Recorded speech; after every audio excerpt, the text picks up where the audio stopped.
శత్రువుల్ని డబ్బిచ్చి కొనుక్కోమంటారండి కొంతమంది మేధావులు.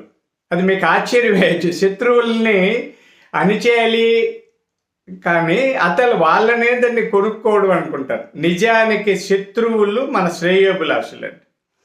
వాళ్ళే మనకు ప్రేరకులు, మార్గదర్శకులు కూడా. చాలామందికి తెలియదు. అంటే పోటీతత్వం లేకపోతే, విమర్శించే వాళ్ళు లేకపోతే, ప్రత్యర్థులు లేకపోతే, శత్రువులు లేకపోతే మనమందరూ కూడా నీరసించి హాయిగా పడుకొని పని చేయడం మానేస్తాం. సింహం ఉందని చెప్పితేనే జింక విపరీతంగా పరుగు తీయగలదండి. ఆ జింక అంత గొప్పగా పరుగులు పెడుతుంటే దాన్ని మరింత వేగంగా వెళ్ళి వేటాడడం పులో సింహం నేర్చుకుంటుంది.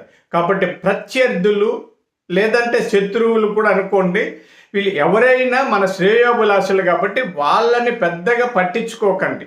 వాళ్ళు చెప్పే మాటల్లో వాస్తవాలుంటే, ప్రయోజనకరమైన అంశాలుంటే చూడండి. వాళ్ళని ఏం విమర్శ చేయొద్దండి. మీరు సాధించడమే వాళ్ళకి జవాబు అండి. మీరు గొప్ప వాళ్ళు కావడమే వాళ్ళకి జవాబు. చాలామంది అనుకుంటుంటారు, ఈర్ష్యపడుతుంటారు. ఇది నా అనుభవం అండి.